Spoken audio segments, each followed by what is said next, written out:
Hello friends, welcome to my channel. నిన్నటి నుంచి మన ఛానల్లో గవర్నమెంట్కి సంబంధించిన లేటెస్ట్ అప్డేట్స్ గురించి మీకు చెప్తున్నా కదండి. నిన్న వచ్చేసరికి నేను రేషన్ కార్డుకి సంబంధించి వీడియో పెట్టాను. మీకు ఇంట్రెస్ట్ ఉంటే కనుక వెళ్ళి చూడండి. అలాగే వీడియో కూడా నచ్చినట్టయితే లైక్ చేయడం మాత్రం మర్చిపోవద్దు. అలాగే మన ఛానల్ని ఎవరైతే మొదటిగా చూస్తున్నారో మన ఛానల్ని సబ్స్క్రైబ్ చేసుకోండి. ఇలాంటి మంచి మంచి గవర్నమెంట్ ద్వారా వచ్చే మంచి మంచి అప్డేట్స్, అలాగే మేము చేసే వ్యాపారం గురించి మీకు డైలీ వీడియోస్ వస్తాయండి. మీకు మాత్రం వీడియో నచ్చినట్టయితే లైక్ చేయండి. అలాగే ఈ వీడియోని మీకు తెలిసిన వాళ్ళకి షేర్ చేయండి. ఇలా షేర్ చేయటం వల్ల ఈ విషయం గురించి ఎవరికైతే తెలియదో వాళ్ళకి తెలుస్తుంది అనమాట. ఓకేనండి. ఇవాళ లేటెస్ట్ అప్డేట్ ఏంటంటే పెన్షన్ల గురించి అండి. పెన్షన్లో అప్లై చేసుకోవచ్చని చాలామంది పెన్షన్కి అర్హత ఉన్న వాళ్ళందరూ పేపర్లు తీసుకొని సచివాలయాలకు వెళ్తున్నారండి. కానీ సచివాలయంలో ప్రస్తుతానికి వాళ్ళకి ఎలాంటి ఆప్షన్ అనేది రాలేదు. ఏంటంటే వాళ్ళు పింఛన్లు అప్లై చేసుకోవచ్చు అని చెప్పేసి వాళ్ళకి ఏ ఆప్షన్ రాలేదండి. అలాగే పింఛన్ల తనిఖీలు మొదలు పెడతామని గవర్నమెంట్ ద్వారా కూడా ఒక అప్డేట్ అనేది వచ్చింది. కానీ ఆ తనిఖీలు కూడా ఇంకా మొదలు పెట్టలేదండి.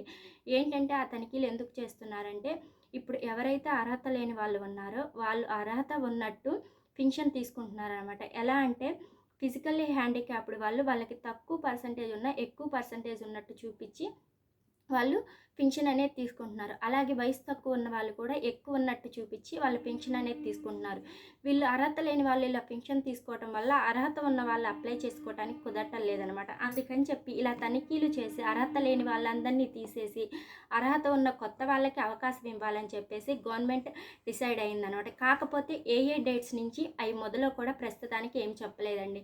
అందుకని చెప్పి ఎవరైతే పింఛన్కి అప్లై చేసుకోవాలనుకున్నా వాళ్ళు కొన్ని రోజులు వెయిట్ చేయాలండి. ఎందుకంటే ఇంకా తనిఖీలు అవ్వాలి. తనిఖీలు అయిన తర్వాతే మనం పింఛన్కి అప్లై చేసుకోవడానికి వాళ్ళు డేట్ అనేది ఇస్తారు. అప్పుడు మాత్రమే అప్లై చేసుకోవాలి వెళ్ళి. ప్రస్తుతానికైతే సచివాలయంలో ఎటువంటి ఆప్షన్ అనేది రాలేదు పింఛన్లు అప్లై చేసుకోమని. సో ప్రస్తుతానికైతే పింఛన్ అనేది అప్లై చేసుకోవడానికి లేదండి. ఈ తనిఖీలు మొత్తం పూర్తయినాకే మీరు పింఛన్ అనేది అప్లై చేసుకోవచ్చు అనమాట. అలాగే ఇప్పుడు అసలు మనం పింఛన్లు అప్లై చేసుకోవడానికి ఏమేం పేపర్స్ కావాలో మీరు ముందుగానే రెడీలో ఉంచుకోండి. ప్రస్తుతానికైతే నేను చెప్తున్నాను అనమాట. Ration card, Aadhaar card, Aadhaar update, income certificate, caste certificate, అలాగే ఎవరన్నా ఫిజికల్లీ హ్యాండిక్యాప్డ్ అయితే సదరం సర్టిఫికెట్ కూడా ఉండాలండి. తర్వాత వచ్చేసరికి ఎవరైతే హస్బెండ్ లేని వాళ్ళు ఉన్నారో వాళ్ళ దగ్గర వచ్చేసరికి ration card, Aadhaar card, Aadhaar update, తర్వాత income certificate, caste certificate, death certificate ఉండాలండి. అలాగే 25 కేటగిరీలకి సంబంధించి పెన్షన్ పొందుతున్న వాళ్ళందరూ కూడా ఆయా కేటగిరీకి సంబంధించి వాళ్ళ దగ్గర పేపర్స్ అనేవి ఉండాలి. ఇవి పేపర్స్ అన్నీ మీరు రెడీలో పెట్టుకుంటే ఎప్పుడైతే అప్లై చేసుకోవచ్చని మీకు తెలిసిందో అప్పుడు ఇవన్నీ తీసుకొని వెళ్ళి అప్లై చేసుకోవచ్చు అనమాట. ఓకేనండి. అలాగే ఇప్పుడు స్పౌస్ దాని కింద ఈ మంత్లో ఎవరన్నా మహిళకి హస్బెండ్ చనిపోతే వచ్చే మంత్లోనే పెన్షన్ అనేది ఇచ్చేటట్టు గవర్నమెంట్ చూస్తుందండి.